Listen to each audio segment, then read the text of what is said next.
líder de um grupo de pesquisas, né, estudos negros, aqui do nosso instituto. É uma honra ter vocês hoje para a nossa primeira mesa. Eu passo a palavra para vocês, né? Cada convidado vai ter 20 minutos para fazer a sua exposição. E após as exposições, a gente vai abrir para inscrição, para perguntas, né? E para falas mesmo, né? Para os alunos colocarem suas questões e assim a gente dialogar. Então, passo a palavra para vocês, Ivete e José Benedito. Ok, muito obrigada, então. Obrigada, Gabriele. E agradecer também ao Vinícius, né? Que fez o contato inicial, né? E me fez esse convite para participar desse primeiro encontro do CAIS. Fico muito feliz de ter sido convidada. É um prazer estar aqui com todas vocês, com todos vocês. Então, eu sou a professora Ivete, sou do Instituto de História. Como a Gabriele colocou, eu sou líder de um grupo de pesquisa, né, que é o Estudos Negros, que também está com um evento que já está aberto aí, inscrição, né, que vai acontecer em novembro. Se vocês entrarem lá na página do Instituto, vocês vão ver a chamada, que é a primeira jornada, Reflexões Cotidianas. É um evento para apresentação de comunicações, né, então o nosso foco não serão as palestras, nós teremos uma palestra de abertura e uma de encerramento, mas o nosso foco são as mesas com as apresentações dos trabalhos de vocês, dos projetos de iniciação, de TCC, enfim, dos artigos de vocês. Acho que vai ser interessante, porque o CAIS está abrindo esse espaço, né, para esse diálogo, e nós também vamos ter ali um outro momento, que é espaço em que o protagonismo vai ser mais de vocês, né? São as pesquisas de vocês que vão ser apresentadas. Então, depois vocês dão uma olhadinha lá na página do Instituto, na nossa primeira jornada, Reflexões Cotidianas. Também vai ser interessante receber todas e todos para conversarem conosco lá em novembro. Bom, mas a Gabriela e o Vinícius me convidaram para conversar um pouco sobre a questão do racismo, né? Então, acho que o foco, né, da mesa hoje seria a nossa discussão sobre essa temática do racismo, da necropolítica, né? E no meu grupo de pesquisa, nós desenvolvemos pesquisas sobre representações sociais, né, representações dos sujeitos e das culturas de matriz africana. Nas nossas pesquisas e discussões, nós trabalhamos muito com as teorias sobre representações sociais, né, desenvolvidas pela Denise Jodelet, né, Sérgio Moscovitch, mas também com as questões voltadas para as representações e decolonialidade, né, pela relação entre esses dois pensamentos, como nos trabalhos da Gayatri Spivak, né, da Yeronke Oyerumi, da Grada Quilomba, que são pensadoras, né, e também pensadores, né, o Homi Bhabha, o Mbembe, enfim, né, que estão ali articulando essa questão das representações das culturas e dos sujeitos dentro de uma perspectiva que pode ser mais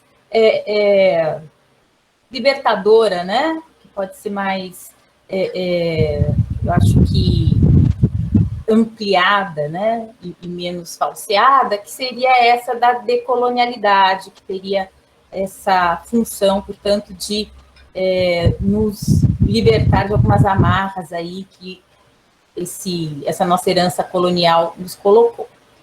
E dentro desses nossos estudos sobre representações, o que esses estudos nos trazem, né? O que eles nos ajudam ao olharmos para a sociedade, para as relações. Esses estudos sobre representações, eles nos ajudam a refletir e a entender que a forma como nós representamos o outro diz muito sobre o lugar social que nós conferimos ao outro. Então, nesse processo de construção das representações, das formas, né, de representar e apresentar o outro, nós nos deparamos com elementos, né, que nós escolhemos na hora de representarmos o outro, na hora de apresentarmos o outro, né? Então, quando eu vou apresentar o Vinícius, eu digo assim, poxa, o Vinícius é um estudante de história, muito engajado, muito envolvido. Essas escolhas que eu acabei de fazer, né? Estudante de história, engajado, envolvido, elas dizem muito sobre o lugar em que eu estou colocando o Vinícius dentro desse nosso contexto, né? Então, essas escolhas que nós fazemos ao representarmos e apresentarmos o outro, elas denotam, né, muito sobre como eu quero construir essa imagem desse outro, porque essas escolhas, elas qualificam o outro, né? Então, esses representantes que nós escolhemos, eles não são neutros. Esses elementos, né? Imagens, atributos, características, expressões, estereótipos, eles não são neutros. Eles são usados para qualificarmos ideias, pessoas, lugares, né? E eles possuem significados. Então, nos interessa, sobretudo, nessas nossas discussões e pesquisas, entendermos as escolhas que são feitas no momento de representarmos ideias, imagens, pessoas que estão conectadas com as sociedades e as culturas de matriz africana.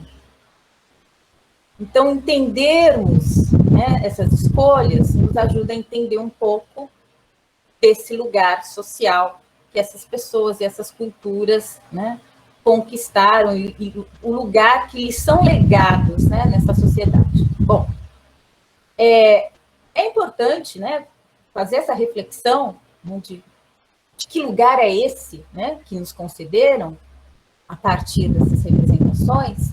É importante entendermos essa questão, porque as culturas, a cultura brasileira é uma cultura de matriz africana, né? Então, essa questão ela é relevante mesmo para quem não é afrodescendente. E por que ela é relevante mesmo para quem não é afrodescendente? Simplesmente porque, se você é brasileiro, significa que você vive numa cultura que é de matriz africana. Os saberes, as práticas cotidianas, os gestos, os sotaques, as formas de expressão da religiosidade, da poesia, do corpo, da musicalidade, na nossa cultura, estão todas mergulhadas em elementos das culturas de matriz africana.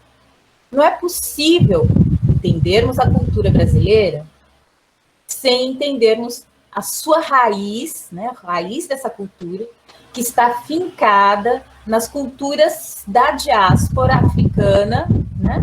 E não é possível entender a sociedade brasileira sem entendermos a questão racial. Em vários momentos em que eu estive conversando sobre essa questão em diferentes lugares, eu já ouvi perguntas, né, do tipo: mas agora com a Lei 10.639 a gente tem que falar de história e cultura africana, porque a gente não tem uma lei para falar de história e cultura italiana, né? História e cultura japonesa, que também tem esses sujeitos, essas culturas também são presentes no Brasil. Essa pergunta ela é ótima, porque ela mostra que ainda existe, né, uma resistência em se aceitar que a matriz africana, né, a gente fala exatamente matriz africana, porque não existe cultura brasileira sem cultura diaspórica africana. O Brasil se fez a partir disso. Então, é muito diferente, né, de um elemento somatório imigrante. Não é isso, não é disso que falamos. Estamos falando de algo que está na raiz, no cerne da nossa cultura, né? E de pessoas, portanto, que são tão brasileiras e brasileiros quanto quaisquer outros, né? E por isso esses seus direitos precisam ser protegidos. Então, não estamos falando de uma cultura estrangeira, nem de pessoas estrangeiras. A questão, né, a questão racial, ela se impõe justamente porque é uma questão que envolve uma cultura que está na matriz dessa cultura brasileira e que não é reconhecida como tal, e cidadãos e cidadãs que são tão brasileiros quanto quaisquer outros, de outro tom de pele, e que não têm acesso, não veem seus direitos respeitados como deveriam. Então, a questão racial, ela envolve essa situação. Bom, e aí, então, a gente chega nessa questão racial, né? Eu vou tentar fazer uma fala relativamente breve, porque eu acho que o que vai ser mais rico vai ser justamente o nosso diálogo, né? Eu gostaria muito de poder ouvir vocês falarem, né, o que pensam, e, enfim, para que a gente possa conversar mais sobre isso. Mas, então, rapidamente, né? E o que é essa questão racial? O professor Kabengele Munanga, né, aquele antropólogo da Universidade de São Paulo, ele tem um artigo chamado Uma abordagem conceitual das nações de raça, racismo, identidade e etnia, onde ele exercita exatamente esses conceitos, né, o trabalho com esses conceitos, raça, racismo, identidade. E ele fala assim, que etimologicamente o conceito de raça vem lá, né, do italiano, razza, né, do latim, ratio, que significa tipo, sorte, categoria, espécie. E ele comenta, então, que inicialmente era um conceito que era muito usado no universo da botânica, principalmente, né? Aí ele diz assim no artigo dele, ele diz, se era um conceito, né, esse de raça, utilizado para entender fauna e flora, por que então classificar a diversidade humana em raças diferentes? Isso seria um problema? Nos dividir, né, a partir das nossas diferenças? Aí ele diz, a variabilidade humana é um fato empírico, incontestável. Nós somos diferentes. Como tal, merece uma explicação científica. Os conceitos e as classificações servem de ferramenta para operacionalizar o pensamento. Nesse sentido, né, o conceito de raça, de diversidade humana, poderia ter sido válido. Infelizmente, diz o Munanga, esse conceito, o uso desse conceito, desembocou numa operação de hierarquização que pavimentou o caminho do racismo. Então, cuidado, né?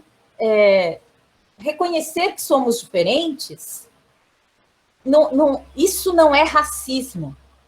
Então, reconhecer que somos fisicamente diferentes, que somos esteticamente diferentes, que as culturas ancestrais dos meus ancestrais são diferentes das culturas dos teus ancestrais. Isso não é racismo.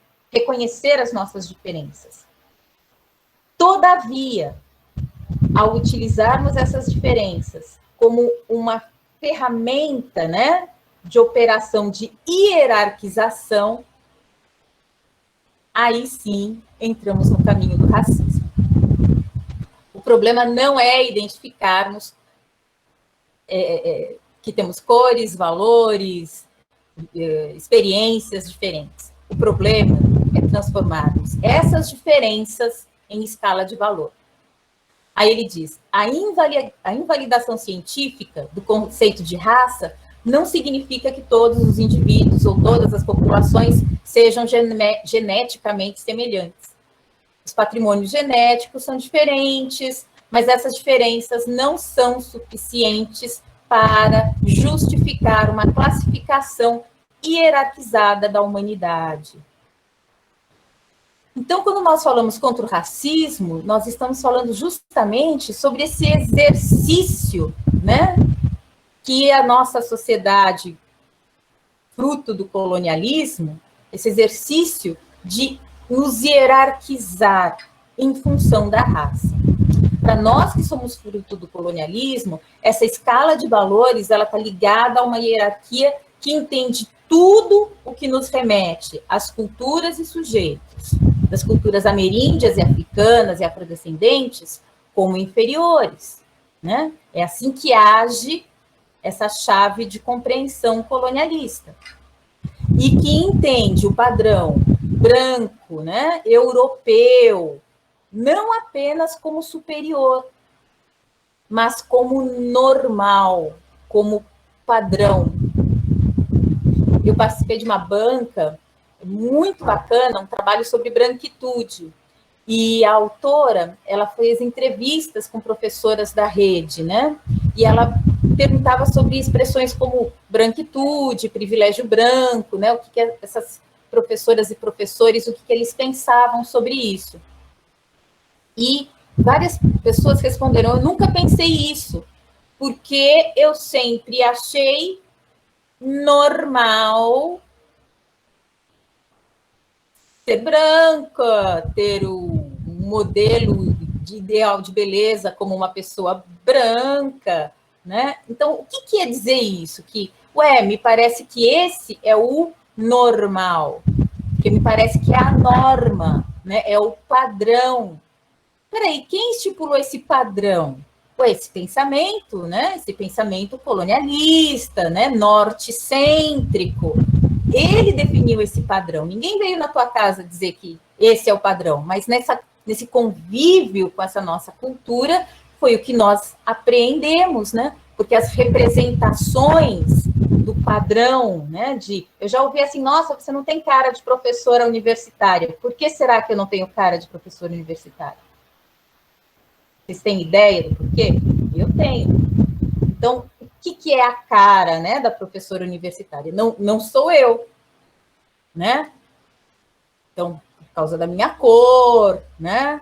Então, né, pela minha aparência, não é a aparência de professora. Existe uma outra norma para essa aparência. Da mesma forma, para outros tantos espaços, né, de visibilidade, né, de veiculação de opinião, em que a norma, o padrão, não é o ameríndio ou o afrodescendente. É alicerçado, então, nesse princípio colonialista do padrão branco norte-cêntrico, que todas as nossas relações socioculturais estão constituídas. É muito importante a gente conseguir olhar, né, para essa questão de uma forma muito sincera. Né? Nós somos uma sociedade que se fundou, que surgiu a partir do colonialismo e do escravismo. É óbvio, é natural, né? É inevitável que a base das nossas estruturas estejam impregnadas de colonialismo e de escravismo. Como sociedade, nós temos que ter maturidade para olharmos para isso e transformarmos essa realidade. E é por isso que, no caso, né, de sociedades como a do Brasil, é inegável, é inevitável falarmos sobre racismo estrutural, porque o racismo está realmente na base da construção das nossas estruturas sociais e das nossas instituições. Nós nascemos como sociedade, nascemos disso. Esse conceito, né, de racismo estrutural, ele não é novidade para vocês, né? Vocês devem estar ouvindo muito essas discussões, os trabalhos do Silvio de Almeida sobre racismo estrutural têm tornado esse conceito muito discutido e conhecido, né? E é fundamental, então, dentro dessa compreensão do racismo estrutural, lembrarmos que se as estruturas, né, estão impregnadas por esse racismo, como diz o Silvio de Almeida, ele não é só estrutural, mas é estruturante, ou seja, ele define esses lugares sociais. Esses lugares sociais que a gente consegue captar, né, e perceber que lugares são esses a partir das representações. esse racismo estrutural, ele atua nas diversas camadas, né, da organização da nossa sociedade. E ele pode ser observado em diferentes níveis, né? Mas existe uma certa diferença, né, entre esse racismo estrutural e o racismo institucional, né? E que procura demonstrar assim os diferentes níveis, né, em que a sociedade instrumentaliza esse racismo. Bom, por que o problema que vivemos é resultado de uma questão histórica, né, de longa duração? Essa desigualdade que nós vivenciamos hoje, vocês acham que ela existe porque nós somos resultado, né, essa realidade de hoje, ela existiria porque somos resultado de um processo histórico de escravismo colonial?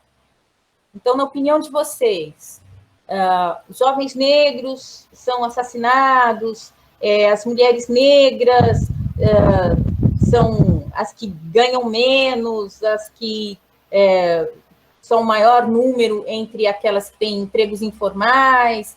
Isso acontece por causa do escravismo colonial que aconteceu? Como eu não consigo ver a reação de todos, então eu vou responder sim e não. Sim, porque é inegável que é fruto de um processo histórico, né, desse processo do colonialismo, do escravismo.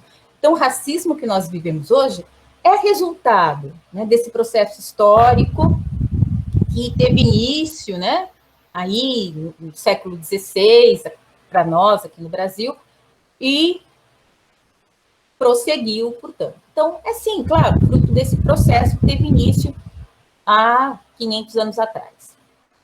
Todavia, não. O que nós vivemos hoje não é apenas fruto do passado. Sabe por que não é fruto do passado? Apenas porque as representações mudam. Elas mudam. As representações, os valores sociais, as convenções sociais mudam, as leis mudam. Algumas. E algumas não mudam. Isso significa que as sociedades, a todo momento presente, elas escolhem, nós escolhemos o que vai mudar e o que não vai. Então, a cada momento presente, nessa trajetória de 500 anos, nós, como sociedade, fomos escolhendo mudar uma série de coisas, não é? Nós éramos colônia, viramos um país independente, éramos império, nos tornamos república, né? Várias vezes apoiamos regimes ditatoriais, enfim, depois lutamos por democracia, nós fizemos várias escolhas, mas nós não escolhemos até agora eliminar o racismo. Por que será? Não é interessante? É um perigo muito um perigo muito grande nós pensarmos que o racismo é só fruto do passado. Ele não é fruto só do passado. Em grande parte, ele é fruto das nossas opções do presente. Bom, nesse sentido, quando nós falamos, então, em reparação histórica, não se trata de olharmos para o passado e tentarmos corrigir o passado, porque não é possível corrigir o passado, né? Então, o conceito de reparação histórica, eu também ouço muito isso, né? Quando eu vou fazer falas em alguns lugares. Ah, mas eu não escravizei ninguém, por que agora eu tenho que ceder minha vaga na universidade, né? Para um aluno, uma aluna negra. Não tenho culpa de nada, né? Por que eu tenho que fazer isso? Porque a reparação histórica, ela não é um bônus pelo passado. Ela é um mecanismo de correção das desigualdades do presente. A injustiça que a cota, né, que as ações afirmativas, a injustiça que ela procura sanar, não é uma injustiça do passado, do negro escravizado, açoitado, não é aquela. Essas ações buscam corrigir desigualdades do presente, ligadas à impossibilidade, aos obstáculos que nós, pessoas negras, enfrentamos pela marca de cor, né? Então, por sermos quem somos, não podemos ou encontramos muitos obstáculos ao tentarmos gozar dos mesmos direitos e possibilidades dos outros cidadãos. Esse é o problema. Então, a reparação histórica e as ações afirmativas, é claro, né, que elas existem porque tudo começou há 500 anos atrás, sem dúvida. Mas elas não estão reparando um problema do passado, mas sim um problema do presente. Nunca se enganem com isso, tá?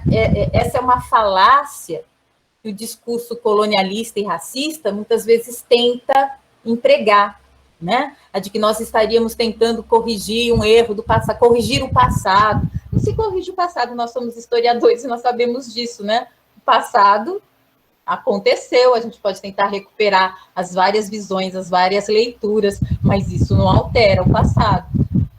A nossa ação é para alterarmos o presente, né? E desejamos construir um outro futuro. E é eu acho que nesse desejo, né? Nesse movimento de buscar essa construção de um futuro, que eu diria que combater o racismo é necessário, né? E é uma tarefa que, como diz a Angela Davis, é uma tarefa de todos nós, homens e mulheres negros, e também uma tarefa de todos os irmãos e irmãs brancas que acreditam que viver num mundo desumano não é a melhor opção. Então, eu entendo que a luta pela eliminação do racismo seja uma luta coletiva, porque ele é uma doença social que prejudica a todos nós, né? Não dá para fazer de conta que ele não existe. Eu sempre digo que nós herdamos uma sociedade, né, com uma estrutura colonialista e racista. Então, é como se você tivesse um tio que morreu e te deixou uma herança, só que é uma herança de dívida, né? E aí o que você vai fazer? Não dá para virar as costas, tem que ir lá e pagar a dívida, resolver o problema. Então, nós somos herdeiros de uma sociedade doente. Temos que nos reunir, né, e curarmos essa doença, essas doenças, né, dessa sociedade. Eu acho que não é uma opção, né? A luta contra o racismo e a luta pela eliminação do racismo, ela não é uma opção. Eu acho que ela é uma condição dessas sociedades que nasceram do colonialismo e do escravismo. E nós sabemos, né, que as privações que as pessoas negras, né, homens e mulheres negros sofrem, vão desde uma dose menor de anestesia, que as mulheres negras recebem por conta do mito de que a mulher negra é mais resistente, né? E isso vocês já ouviram falar, né? Existem várias pesquisas sobre isso. Então, essas privações e esses obstáculos vão desde situações absurdas como essas, até mesmo a questão das privações, né? E dos obstáculos na inserção no mercado de trabalho e nos espaços de poder. Mas eu não vou terminar aqui a minha fala com uma visão pessimista, né? Então, eu disse que nós temos uma sociedade que nasceu de bases muito doentias, né? Bases que estão muito adoecidas, né? E essas bases estão impregnadas pelo colonialismo, pelo escravismo, e por isso essa sociedade ela possui esse racismo estrutural. Isso é visível na forma como nós lidamos uns com os outros e na forma como nós representamos e aceitamos a presença do outro em diferentes espaços sociais. E a luta por reformular essas relações e essas estruturas, eu entendo que seja uma luta coletiva, uma luta de todos nós. E uma luta muito difícil. Mas eu entendo que exista um caminho, né? E eu acho importante acender essa luz nesse túnel, porque eu realmente acredito firmemente que o caminho para a desconstrução dessas bases apodrecidas da nossa sociedade, seja a partir da implementação de uma educação antirracista. É uma educação que pense, né, tanto na apresentação da história, da ciência, das relações humanas, das relações com o outro, a partir de bases não hierarquizadas. Eu acredito sinceramente que a partir daí, de uma educação antirracista que não se reduz, portanto, à educação escolar, não se reduz à educação formal, é uma educação que pensa também na educação e formação e capacitação, né? Eu acho que renovação, né, das perspectivas também dos profissionais. Então, pensar uma educação antirracista é pensar, sim, né, na educação básica, mas também na educação de todos nós, a partir da educação para as relações étnico-raciais. E eu penso, sim, que esse é o caminho para que essa desigualdade, essa violência, né, e esse absurdo que nós vivemos, em que pessoas têm acesso, brasileiros e brasileiras, têm acessos diferentes aos seus direitos por conta da sua cor, isso é um absurdo, né? Então, eu acredito que por meio da educação, esse absurdo, essa situação abominável, ela possa ser vencida. E essas situações, né, e essas condições que nós aceitamos como naturais hoje, amanhã elas possam ser vistas como aberrações extintas da nossa vida, extintas do nosso cotidiano. Aí eu vou parar por aqui, que o Benedito também vai falar, e depois eu quero ouvir vocês. Obrigada.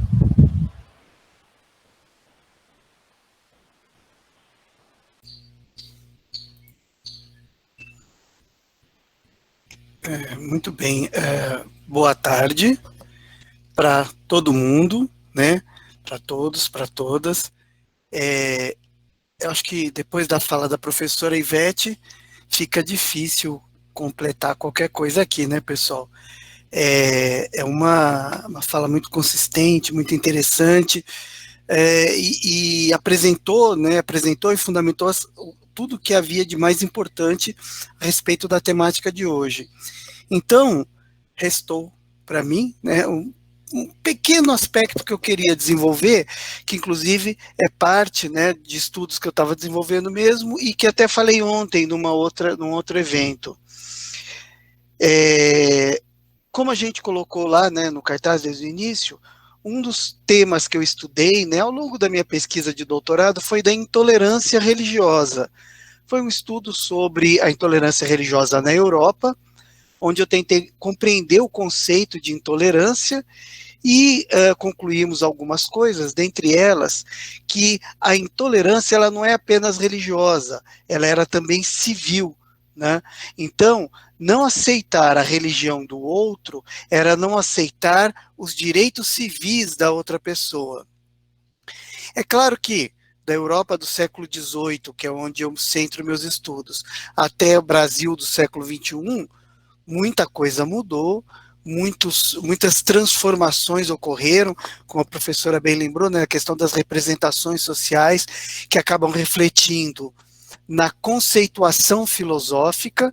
Então, a conceituação filosófica, ela tem uma relação de dupla via com as representações sociais.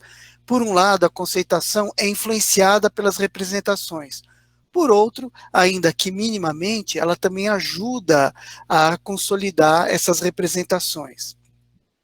Pois bem, então, a questão que eu trago hoje, eu vou falar por uns 10, 15 minutos no máximo, é sobre o que é a intolerância hoje, né?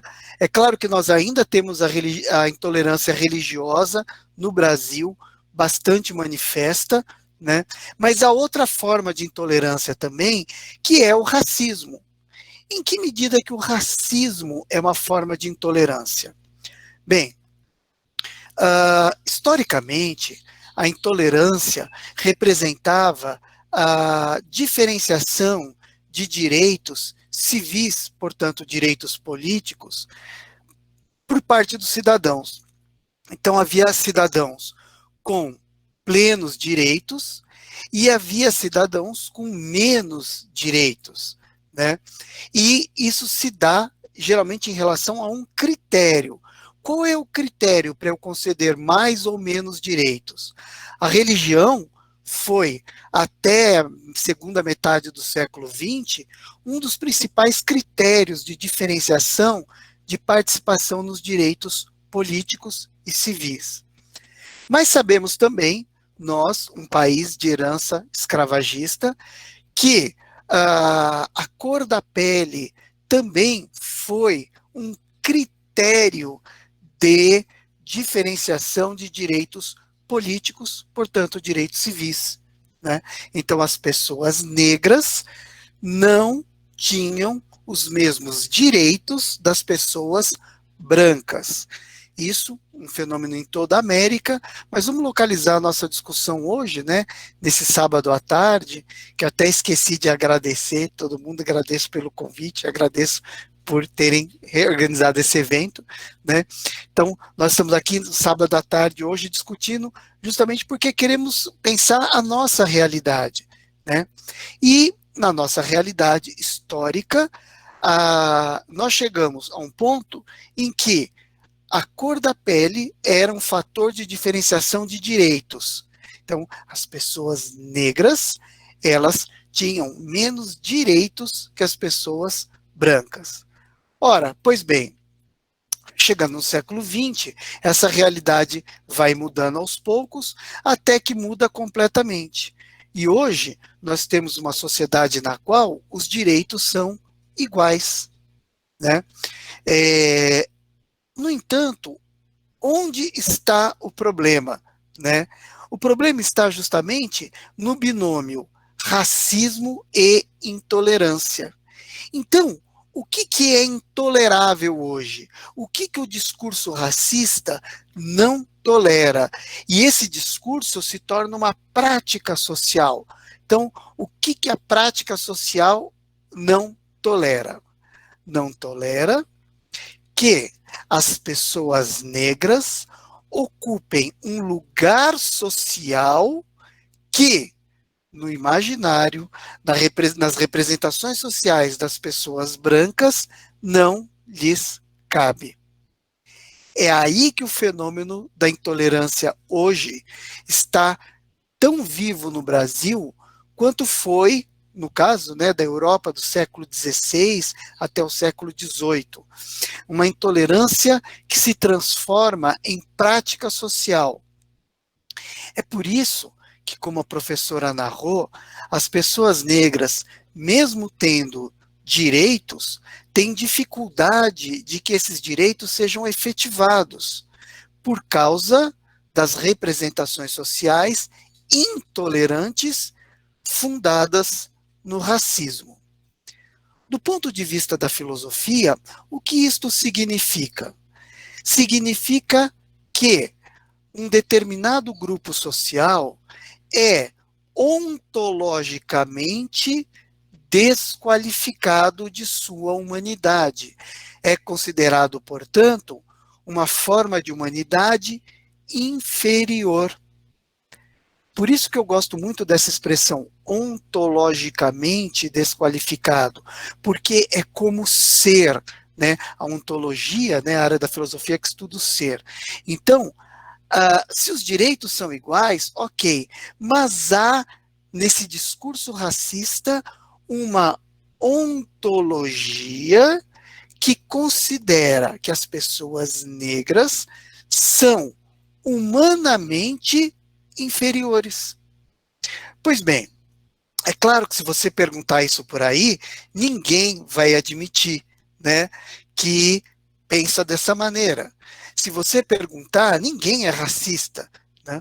No entanto, onde a gente pode perceber que o binômio racismo e intolerância se concretizam? Nos exemplos que nós temos na nossa sociedade. Esse relato da professora Ivete a respeito da redução do uso de anestesia com as mulheres negras, ontem, após uma live na Unimontes, no cursinho popular Emancipa, um participante, um aluno do cursinho, relatou que a esposa passou exatamente por isso, né? Não lhe deram anestesia, porque sendo uma mulher negra era mais resistente. Então, isso é que é olhar o outro ser e considerá-lo humanamente inferior aos demais, né? Dessa maneira, a gente percebe o racismo estrutural, né? A gente percebe a intolerância que o racismo cria na prática social. E eu queria apontar aqui, como o caminho para a nossa reflexão, a prática das políticas públicas. É nas políticas públicas que nós vemos de maneira absolutamente clara o racismo acontecendo, né? E, portanto, uma intolerância de ver as pessoas negras ocupando lugares sociais que o imaginário brancocêntrico, o imaginário eurocêntrico não aceita, né? Então, como eu falava dessas políticas públicas, é o que nós temos vivenciado, por exemplo, dentro da Universidade Federal de Uberlândia. Há mais de um ano, agora completando um ano, né, que eu venho tentando implantar o sistema de cotas no processo seletivo do PET da filosofia, o PET Paideia. E o CLA até acolheu o meu pedido, mas nesse período ainda não se decidiu se o PET da filosofia pode implementar o sistema de cotas no seu edital de seleção de alunos, né? Já também solicitei ao Instituto de Filosofia que inclua nas suas pautas o debate sobre o sistema de cotas nos nossos processos seletivos e nos nossos concursos. Bem, como vocês podem imaginar, muitas vezes eu falo sozinho, né, quando não enfrento resistências. Perguntas do tipo: mas para que sistema de cotas? Já ingressaram na universidade por cotas? Aí nós vamos criar um sistema interno ainda, né? Ora, permanência é diferente de ingresso, né?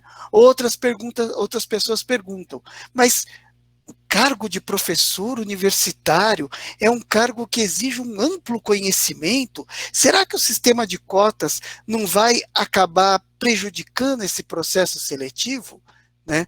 Então, é de se espantar que alguém considere razoável que uma pessoa negra que se candidate a ser professora universitária supõe que ela não tem conhecimento suficiente para isso. Por isso precisou de um sistema de cotas, né? Então, a intolerância, na minha opinião, ela está evidente, né? Só que agora a intolerância é analisada como um fenômeno do racismo. Então, o que não se tolera é imaginar que as pessoas negras possam ocupar lugares sociais que o imaginário não admitia, não admite. Por exemplo, então, nas nossas políticas públicas, por que se ainda resiste a investir quantidades significativas do nosso orçamento na educação pública? Ah, está bem, Arthur, eu estou encerrando já. Então, por que não se admite, né, investir quantidades significativas de recurso na escola pública? Porque quem frequenta a escola pública e precisa dela é, em sua maioria, as pessoas negras, afrodescendentes.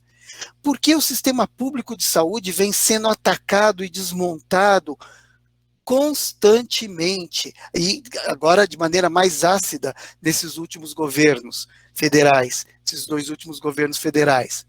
Ora, porque quem depende do SUS são as pessoas, principalmente as pessoas negras, os afrodescendentes. Então, gastar dinheiro público com essas pessoas, dar-lhes acesso à saúde e educação num nível que só as pessoas brancas que têm rede privada de saúde e educação podem ter? E na nossa universidade, não na UFO, né, nas universidades públicas brasileiras hoje, com o aumento significativo da presença de pessoas negras e afrodescendentes, começou-se a fazer um discurso de que a universidade não é mais a mesma, que essa universidade mudou muito, né, que eu não me reconheço mais nessa universidade. Justamente porque universidade não era um lugar em que se tolerava a presença de pessoas negras, a não ser no lugar social que lhes cabe, entre os trabalhadores das atividades menos especializadas, né, que eram predominantemente ocupados por pessoas negras, afrodescendentes. Mas agora, como professores, professoras, estudantes, técnicos, pró-reitores, não. Aí a intolerância se manifesta, porque não é este o lugar que se admite para as pessoas negras, para as pessoas afrodescendentes. Então, a minha pequena fala aqui, ela tem um caráter de ensaio ainda, né? Eu estou ensaiando, eu estou refletindo com isso, com os meus alunos, nas palestras, sobre esse fenômeno da desqualificação ontológica de parte dos cidadãos que têm os seus direitos iguais aos de outros. Mas por que não podem fluir desses direitos? Não podem fluir desses direitos porque na prática social é como se não os tivessem.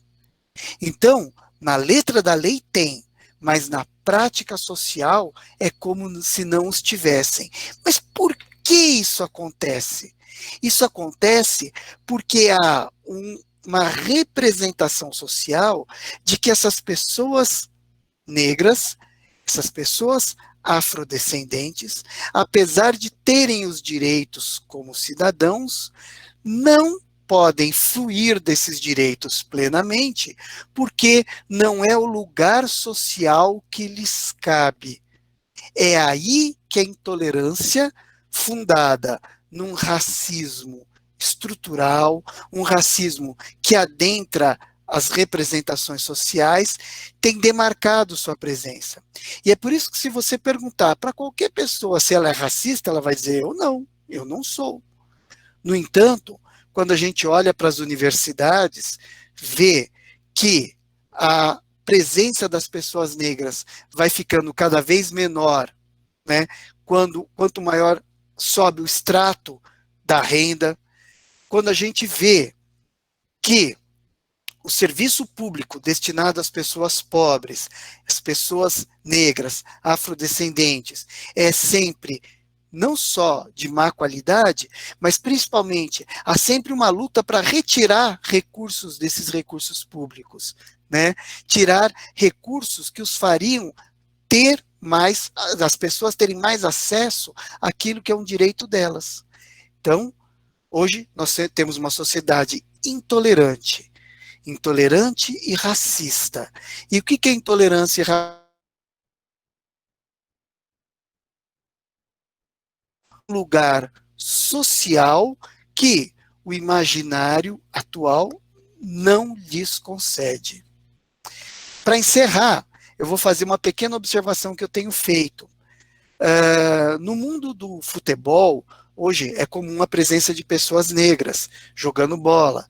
Então, o que não elimina o racismo no futebol. Mas na imprensa esportiva é bastante notório que não há jornalistas negros e negras em quantidade que represente a nossa sociedade, né? Até aumentou muito o número de mulheres no jornalismo esportivo, mas não mulheres negras, né? São pouquíssimas. Da mesma forma, comentaristas e jornalistas negros, a gente não vê, ou vê raramente um ex-jogador ser comentarista. Então, a intolerância e o racismo estão evidentes na nossa sociedade, apesar de que ninguém o confessa.